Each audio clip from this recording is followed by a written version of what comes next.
નમસ્કાર દર્શક મિત્રો, સાવરકુંડલાની રફતારમાં આપનું સ્વાગત છે.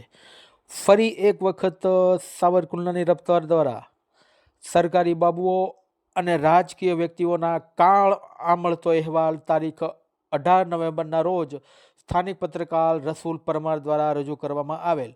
સાવરકુંડલા રાજુલા થોરડી પર બ્રોડ પર અવારનવાર લોકોને પડતી મુશ્કેલીના સબબ પડી રહેલા ખાડાના સંદર્ભમાં એક અહેવાલ પ્રસ્તુત કરવામાં આવેલ.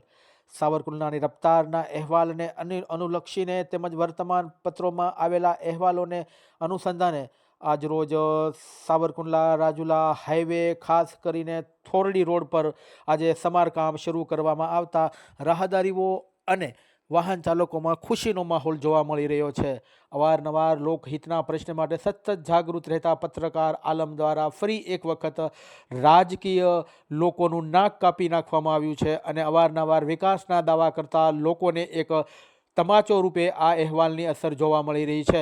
સાવરકુંડલાની રફતારના અહેવાલ બાદ વહીવટીતંત્ર દ્વારા આ રોડ રસ્તાનું કામ ચાલુ કરવામાં આવતા સ્થાનિક પત્રકાર રસુલ પરમાર તેમજ સાવરકુંડલાની રફતારના તંત્રીશ્રીને સમગ્ર વિસ્તારના લોકો દ્વારા અભિનંદન પાઠવવામાં આવેલ છે.